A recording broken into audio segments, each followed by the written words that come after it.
بسم اللہ الرحمن الرحیم نحمدہ ونصلی علی رسولہ الکریم والحمد للہ رب العالمین۔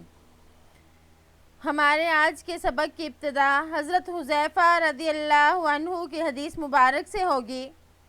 اس میں بھی آپ صلی اللہ علیہ وآلہ وسلم کے رکوع اور سجدے اور قیام کے بارے میں بتایا جائے گا کہ نماز تہجد میں آپ صلی اللہ علیہ وآلہ وسلم کا رکوع، سجدہ اور قیام کس قدر لمبا ہوتا تھا، کیونکہ نفلی عبادات میں مستحب یہ ہے کہ وہ ان میں قیام وغیرہ لمبا کیا جائے، اور جب جماعت کے ساتھ ہو تو پھر اس کو مختصر پڑھایا جائے تاکہ جو مقتدی ہیں وہ کسی وجہ سے پریشان نہ ہوں اور تنگ نہ ہوں۔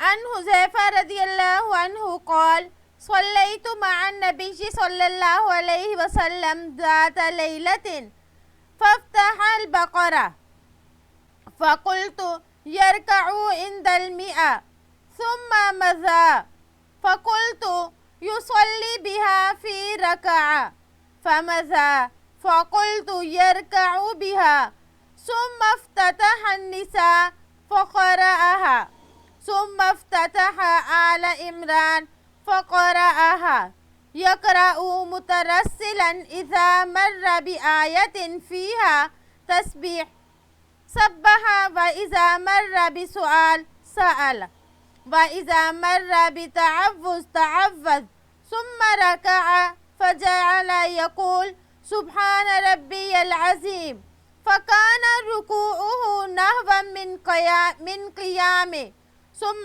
قال سمع الله لمن حمد ربنا لك الحمد ثم قام طويلا قريبا مما ركع ثم سجد فقال سبحان ربي الأعلى فكان سجوده قريبا من قيامه۔ حضرت حذیفہ رضی اللہ عنہ سے روایت ہے کہ میں نے ایک رات نبی کریم صلی اللہ علیہ وآلہ وسلم کے ساتھ نماز پڑھی تو آپ نے سورۃ بقرہ پڑھنی شروع کی۔ میں نے دل میں کہا 100 آیتوں پر آپ صلی اللہ علیہ وآلہ وسلم رکوع فرمائیں گے، لیکن آپ نے تلاوت جاری رکھی۔ میں نے خیال کیا کہ آپ یہ سورت پوری نماز یعنی 2 رکعتوں پوری نماز میں ختم فرمائیں گے، لیکن آپ صلی اللہ علیہ وآلہ وسلم نے تلاوت جاری رکھی۔ پھر میں نے خیال کیا کہ آپ اس کے ساتھ رکوع فرمائیں گے، لیکن اس کے بعد آپ نے سورۃ نساء پڑھنی شروع کر دی اور پھر وہ ساری سورت پڑھ لی۔ پھر آپ نے سورۃ آل عمران شروع فرما دی اور وہ بھی ساری پڑھ لی۔ آپ صلی اللہ علیہ وآلہ وسلم ٹھہر کر تلاوت فرماتے۔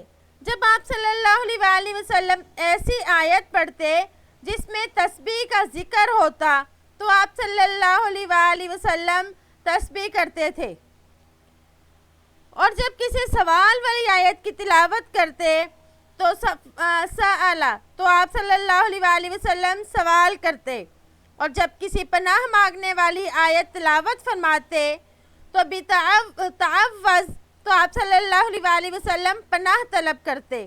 ثم رکع پھر آپ صلی اللہ علیہ وآلہ وسلم نے رکوع فرمایا، پس آپ نے رکوع میں سبحان ربی العظیم پڑھنا شروع کیا، اور آپ کا رکوع بھی آپ کے قیام کے برابر تھا۔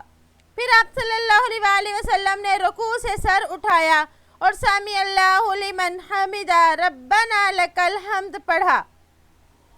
پھر آپ صلی اللہ علیہ وآلہ وسلم دیر تک کھڑے رہے، تقریباً اتنا جتنا آپ صلی اللہ علیہ وآلہ وسلم نے رکوع فرمایا تھا۔ پھر آپ نے سجدہ فرمایا اور اس میں آپ سبحان ربی العالی پڑھتے رہے، اور آپ صلی اللہ علیہ وآلہ وسلم کا یہ سجدہ بھی قیام کے برابر تھا۔ نحو اس میں استعمال ہوا تو نحو کا مطلب ہے مثل یا مقدار، یعنی جس طرح آپ کا لمبا قیام تھا اسی طرح اسی کے شان آپ کا رکوع تھا، اور اسی طرح آپ کا سجدہ بھی تھا۔ اگرچہ یہ حدیث پہلے باب المجاہدہ میں بھی گزر چکی ہے، لیکن علامہ نووی رحمہ اللہ اس حدیث کو اس لیے دوبارہ لے کر آئے کیونکہ اس حدیث میں نبی کریم صلی اللہ علیہ وآلہ وسلم کے قیام اللیل کا ذکر آ رہا ہے، اور آپ صلی اللہ علیہ وآلہ وسلم رات کو لمبی لمبی رکعات پڑھا کرتے تھے، جیسے کہ اس حدیث مبارک سے ظاہر ہوا۔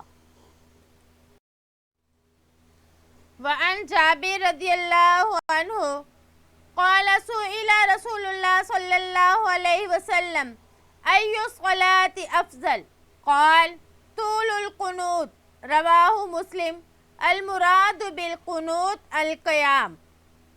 حضرت جابر رضی اللہ عنہ سے روایت ہے کہ آپ صلی اللہ علیہ وآلہ وسلم سے سوال کیا گیا کون سی نماز افضل ہے؟ آپ صلی اللہ علیہ وآلہ وسلم نے فرمایا لمبے قیام والی، اور آگے فرمایا کہ قنوت سے مراد جو ہے وہ قیام ہے۔ اصل میں قنوت باب ناصرہ ینصرو سے آتا ہے، اور اس کا مطلب ہے اطاعت کرنا، نماز میں کھڑا ہونا، اللہ کے سامنے خاکساری کرنا۔ تو اس حدیث میں بھی لمبے قیام والی نماز کو افضل بتایا جا رہا ہے۔ تو اب نماز میں قیام لمبا ہونا چاہیے یا نہیں، یا کثرت سجدہ ہو، اس کے بارے میں مختلف مذاہب ہیں۔ پہلا مذہب امام ابو حنیفہ رحمہ اللہ اور ایک روایت میں امام شافعی رحمہ اللہ کا ہے، ان کے نزدیک لمبا قیام افضل ہے۔ دوسرا مذہب امام شافعی رحمہ اللہ کا مفتہ بھی قول اور امام محمد رحمہ اللہ وغیرہ کا مذہب ہے کہ ان کے نزدیک کثرت رکعات اور کثرت سجدہ افضل ہے۔ اور ایک مذہب امام ابو یوسف رحمہ اللہ، اسحاق بن راہوے رحمہ اللہ وغیرہ کا ہے۔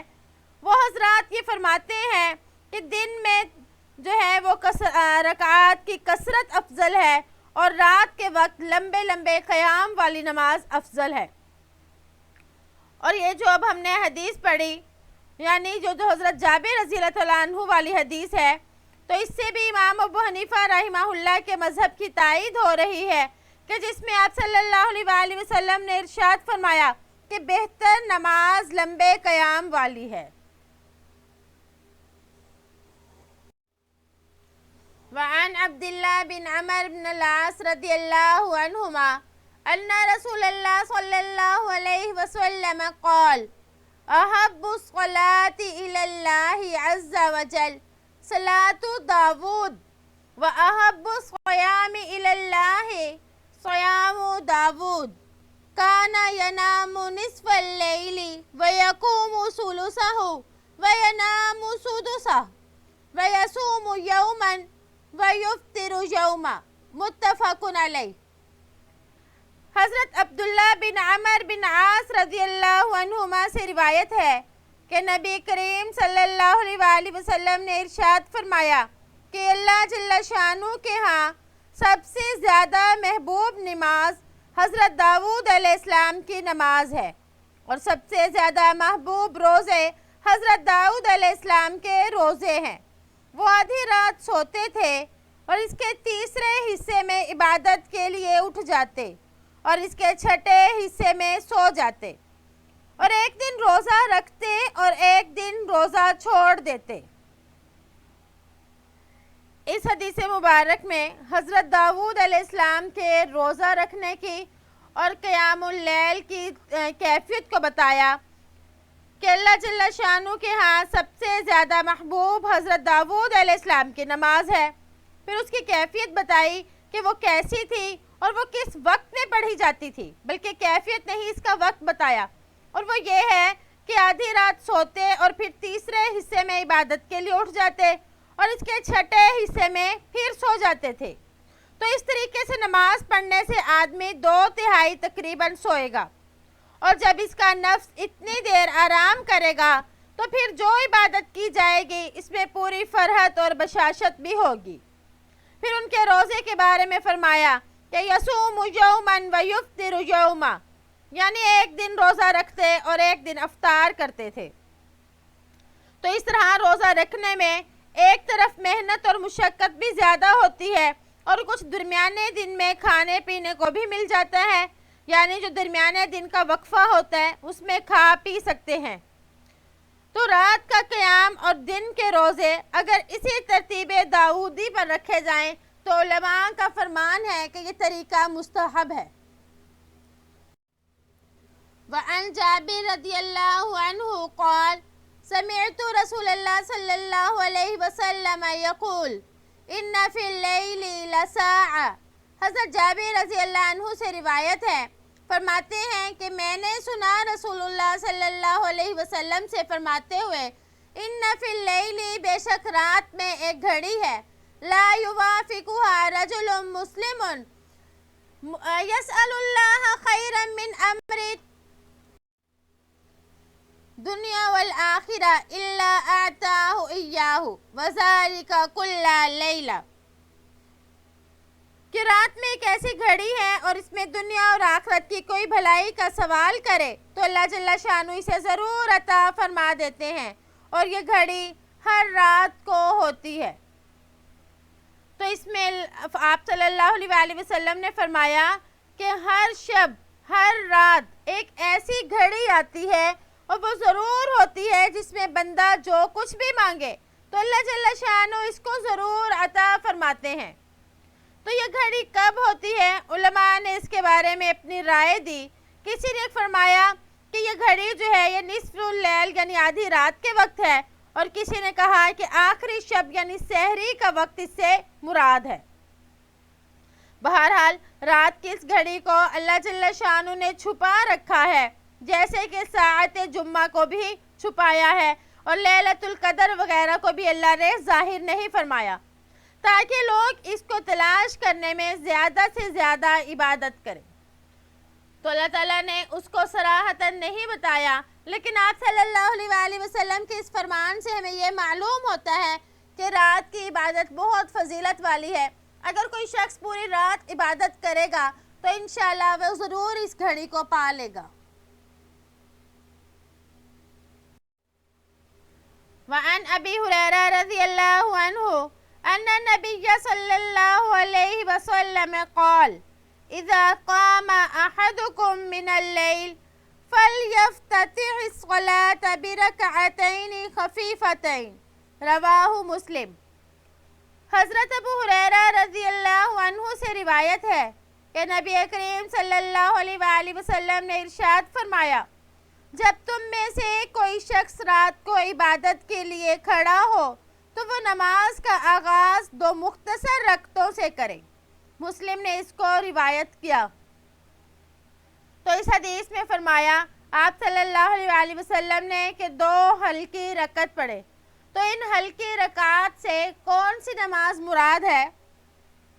بعض علماء کا یہ خیال ہے کہ یہ 2 ہلکی رکعتوں سے تحیۃ الوضو مراد ہے، کیونکہ تحیۃ الوضو کو مختصر پڑھنا مستحب ہے، مگر دوسرے علماء کی رائے یہ ہے کہ یہ 2 ہلکی رکعتیں بھی تہجد کی نماز ہی کی ہوتی تھیں، اور یہی تحیۃ الوضو کے قائم مقام بھی ہوتی ہے، اور آپ صلی اللہ علیہ وآلہ وسلم اس وقت تحیۃ الوضو کے لیے علیحدہ نماز نہیں پڑھتے تھے، بلکہ یہ 2 رکعت ہی دونوں کے لیے کفایت کر جاتی، یعنی یہ ہلکی رکعت تحیۃ الوضو کے قائم مقام ہوتی، لیکن ہوتی یہ تہجد ہی کی 2 رکعت۔ وعن عائشہ رضی اللہ عنہا قالت کان رسول اللہ صلی اللہ علیہ وسلم اذا قام من اللیل افتتح صلاته برکعتین خفیفتین۔ حضرت عائشہ رضی اللہ عنہا سے روایت ہے کہ نبی کریم صلی اللہ علیہ وآلہ وسلم جب رات کو بیدار ہوتے تو اپنی نماز کو ہلکی پھلکی 2 مختصر رکعتوں سے شروع فرماتے تھے۔ مسلم نے اس کو روایت کیا۔ تو اس حدیث میں بھی یہ بتایا گیا کہ آپ صلی اللہ علیہ وآلہ وسلم کی پہلی 2 رکعتیں مختصر ہوتی۔ تو اس وجہ سے علماء فرماتے ہیں کہ تہجد میں ابتداءً 2 رکعت آپ صلی اللہ علیہ وآلہ وسلم کی اتباع میں ہلکی پھلکی پڑھنی چاہیے، پھر اس کے بعد لمبی لمبی رکعتیں پڑھنی چاہیے، اور ابتداء میں 2 ہلکی رکعتوں کے بارے میں علماء یہ فرماتے ہیں کہ ان کا یہ فائدہ ہوتا ہے کہ اس طرح سے پڑھنے سے نیند کا اثر ختم ہو جائے گا اور عبادت میں کامل نشاط پیدا ہوگا، تو پھر لمبی لمبی رکعتیں پڑھنا بھی آسان لگے گا اور ان لمبی رکعتوں میں خوب دل لگے گا۔ تو ان احادیث سے ہمیں آپ صلی اللہ علیہ وآلہ وسلم کی نماز تہجد کے بارے میں معلوم ہوا کہ آپ صلی اللہ علیہ وآلہ وسلم کی نماز تہجد کس طرح کی ہوتی تھی۔